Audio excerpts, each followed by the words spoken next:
시편 1편 1절에서 6절까지 말씀입니다. 시편 1편 1절에서 6절까지 말씀입니다. 복 있는 사람은 악인들의 꾀를 따르지 아니하며 죄인들의 길에 서지 아니하며 오만한 자들의 자리에 앉지 아니하고 오직 여호와의 율법을 즐거워하여 그의 율법을 주야로 묵상하는도다. 그는 시냇가에 심은 나무가 철을 따라 열매를 맺으며 그 잎사귀가 마르지 아니함 같으니 그가 하는 모든 일이 다 형통하리로다. 악인들은 그렇지 아니하며 오직 바람에 나는 겨와 같도다. 그러므로 악인들은 심판을 견디지 못하며 죄인들이 의인들의 모임에 들지 못하리로다. 무릇 의인의 길은 여호와께서 인정하시나 악인들의 길은 망하리로다. 아멘. 새해 첫 주입니다. 새해가 되면 믿는 사람이든지 믿지 않는 사람이든지 똑같이 하는 인사말이 있어요. 뭐라고 인사를 해요? 새해 복 많이 받으세요. 여러분들 새해 복 많이 받으시기를 축복합니다. 그런데 그 말을 이렇게 들여다보면 믿는 사람이든지 믿지 않는 사람이든지 누군가가 복을 주는 분이 있다. 우리는 그분이 누구라고 믿습니까? 하나님이라고 믿죠. 누군가가 복을 준다라고 생각을 하는 것 같아요. 그런데 성도에게는요, 이 복 많이 받으세요라는 인사보다 성경에 나온 더 좋은 인사들이 있어요. 제가 송구 영신 예배 때 그렇게 인사하라고 했는데 하나님이 아브라함에게 주신 약속의 말씀이죠. 너는 뭐가 되라? 복이 되라. 우리 옆 사람과 인사해 볼까요? 너는 복이 되세요. 당신은 복이 되세요. 네.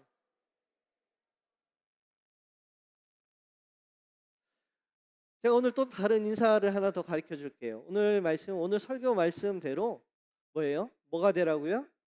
복 있는 사람이 되세요. 우리 또 인사해 볼까요? 복 있는 사람이 되세요.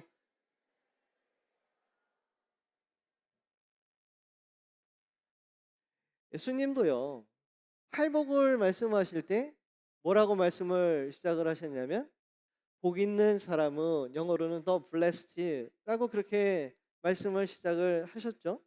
그리고 오늘 시편도 이렇게 말씀을 시작을 해요. 복 있는 사람은 이라고 그렇게 말씀을 시작하고 있습니다.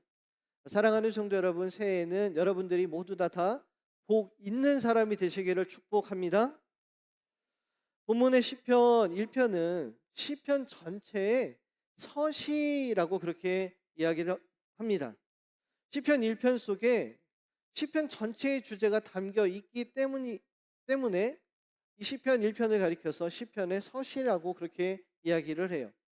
그리고 시편 전체의 주제는 다른 것이 아니라 복 있는 사람이 시편 전체의 주제예요. 본문의 시편은 특별히 지혜시라고 말을 하는데 성경에서 말하는 혹은 이 당시에 지혜 문학이라고 할 때 이 지혜 문학이 의도하는 게 딱 한 가지가 있어요. 주제가 있습니다. 그건 뭐냐면 행복한 사람은 어떤 사람인가? 누가 행복한 사람인가에 대한 이야기가 지혜시 그리고 지혜 문학의 전체 주제입니다. 어떻게 우리가 행복하게 살 수 있을까? 특별히 성경에 기록된 시편과 잠언과 전도서 등 지혜의 말씀 속에는요, 신앙인의 행복론에 관한 말씀들이 기록되어 있습니다. 무슨 이야기냐면 주님 안에 살았더니 나는 참 행복하게 살았습니다. 주님의 인도하심대로 살았더니 내가 이렇게 복되게 살았습니다 라는 것을 고백하며 그리고 가르치며 기록한 것이 지혜시, 지혜 문학이라는 거예요. 사랑하는 성도 여러분, 주님 안에서 주님 만나고 행복한 삶을 사는 우리 성도들이 다 되시기를 축복합니다. 본문 1절과 2절 말씀 속에는 시편 전체의 주제가 나와요. 그 주제는 말씀드렸듯이 누가 행복한 사람인가 라는 거죠. 1절과 2절 말씀은요, 명령의 말씀이 아니라 정의 혹은 선포, 지혜의 말씀입니다. 하늘의 지혜를 깨달은 사람이 복 있는 사람은 이런 사람입니다 라고 하면서 간략하게 정의를 내리고 선포하고 가르쳐 주고 있어요. 어떤 사람이 복 있는 사람이냐면 이와 같지 않은 사람과 이와 같은 사람이 복 있는 사람이라는 거예요. 우리 1절 말씀을 다 같이 한번 읽어보겠습니다. 시편 1편 1절 말씀입니다. 시작.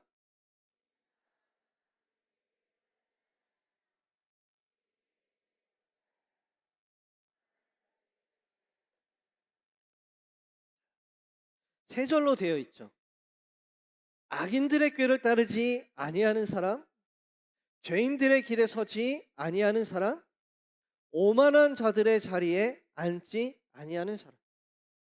이 말씀은요, 세 부류의 다른 사람들을 말하는 것이 아니라 점점 더 하나님과 멀어져 가는 모습, 점점 더 생명과 그 복에서 멀어져 가는 사람들을 그리고 있는 그런 말씀이에요. 악인들의 꾀를 따르지 아니한다라고 했는데, 여러분, 누가 악인들의 꾀를 따라갑니까?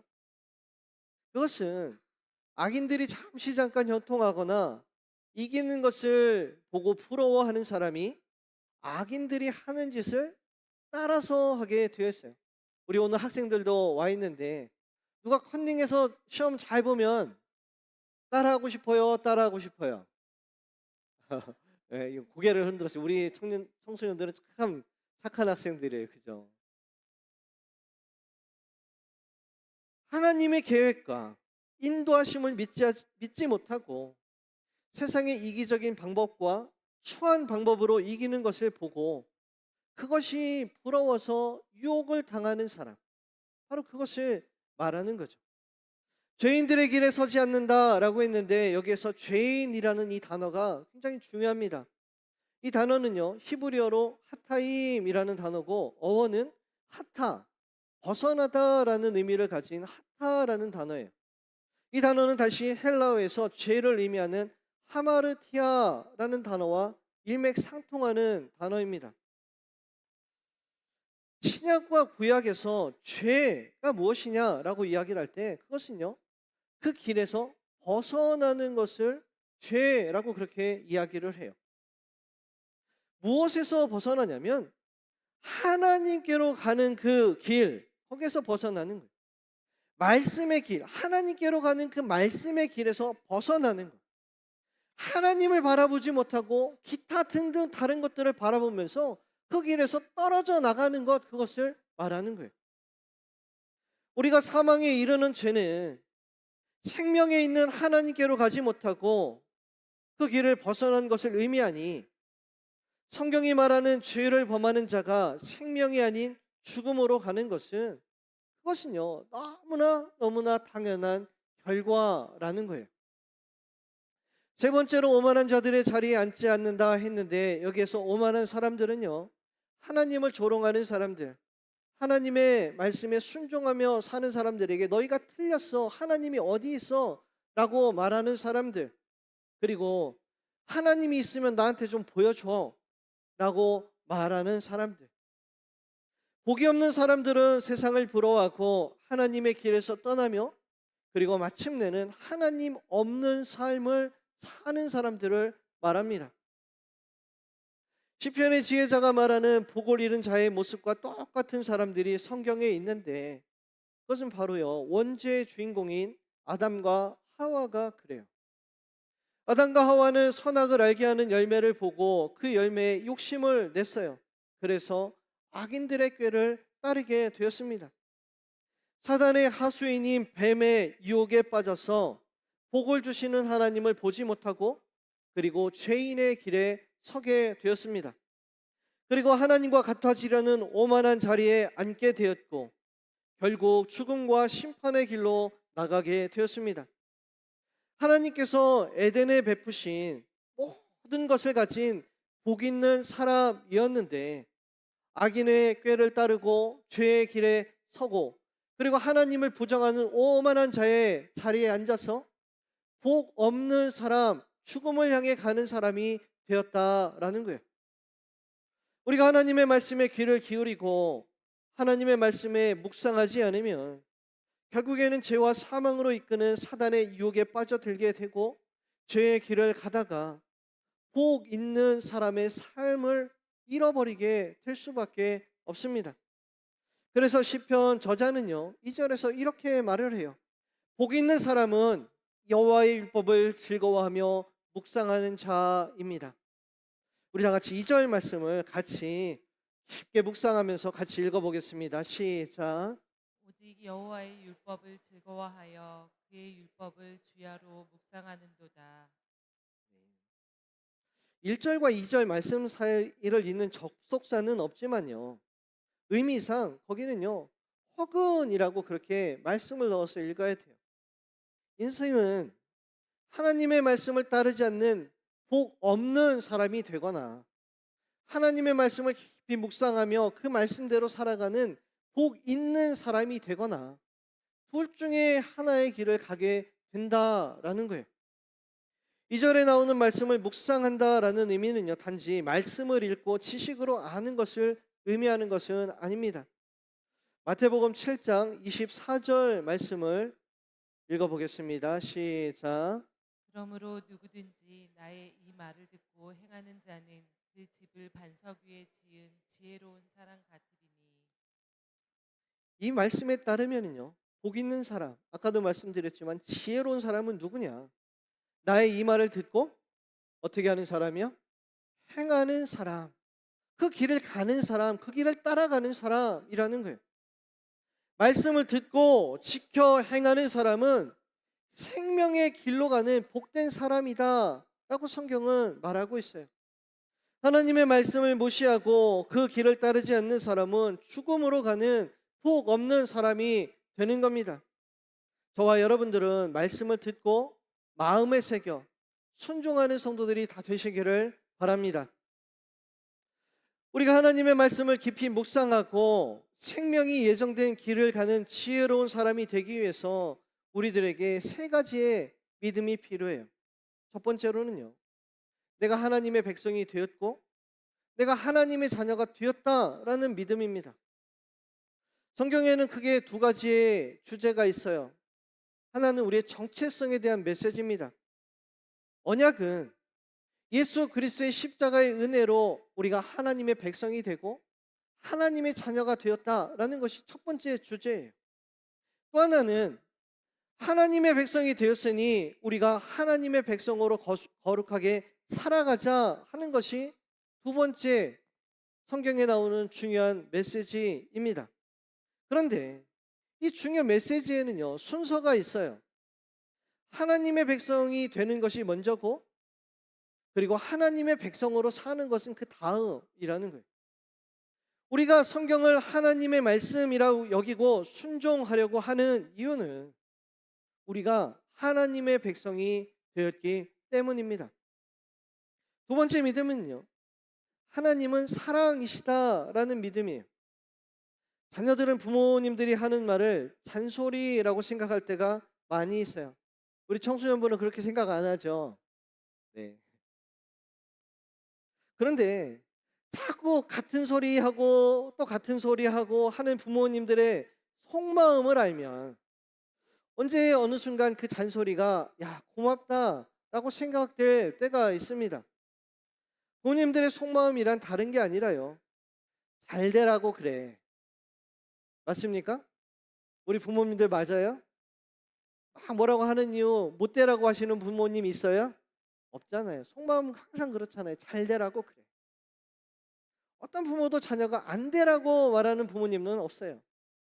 우리가 부모의 말뜻을 새겨듣기 위해서 우리는 항상요, 아, 부모님이 나 잘 되라고 그러시는구나 생각해야 하듯이 우리 하나님의 모든 말씀은 우리가 듣고 생명을 얻게 하시려는 하나님의 사랑의 마음이 있다라는 것을 알아야 합니다.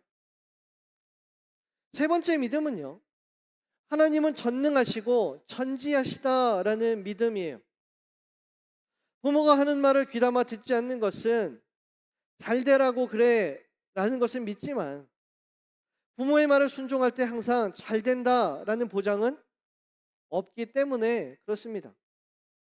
내가 생각할 때는 그렇게 안 하는 게 잘 될 것 같은데, 맞죠? 부모님 말씀이 항상 옳습니까? 항상 옳지는 않아요. 그렇다고 내 말이 항상 옳은 것도 아니에요. 모릅니다. 부모님의 말씀이 옳은지 내가 옳은지. 하지만 하나님과의 관계 속에서는요, 절대로 하나님이 옳습니다. 하나님께서 우리들에게 주시는 말씀은 항상 잘 되라는 말씀이며 동시에 항상 잘 되는 말씀이다라는 거예요. 1월 달은 우리 안에 말씀을 다시 세우자라는 주제로 말씀을 나누려고 합니다. 특별히 오늘 임명받는 교사들과 임직하는 직분자들이 말씀을 순종하는 분을 보여주시고, 그리고 순종할 때 하나님께서 채워주신 그 열매를 간증해 낼 수 있는 그런 직분자들, 그리고 임원들이 되었으면 좋겠습니다. 말씀을 듣고 순종하는 자는 시냇가에 심은 나무처럼 열매를 맺으며 항상 형통한 복이 있는 줄로 여러분들 믿으시기를 바랍니다. 말씀을 묵상하고 순종하며 복 있는 자의 삶을 사는 우리 성도들이 다 되시기를 우리 주님의 이름으로 간절히 축원합니다. 기도하겠습니다.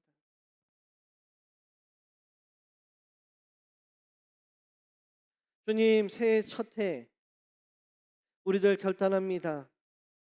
주님의 길을 따르며 하나님의 나라에 이르기를 우리들 소원하며 주님께 나옵니다. 주님, 한 걸음 한 걸음 인도하여 주시고 가장 선한 곳으로 우리를 복되게 인도하셔서 날마다 주님의 은혜 안에, 그리고 주님의 복 가운데 살아가는 우리 성도들 다 되게 주여 축복하여 주시옵소서. 예수님의 이름으로 기도합니다. 아멘.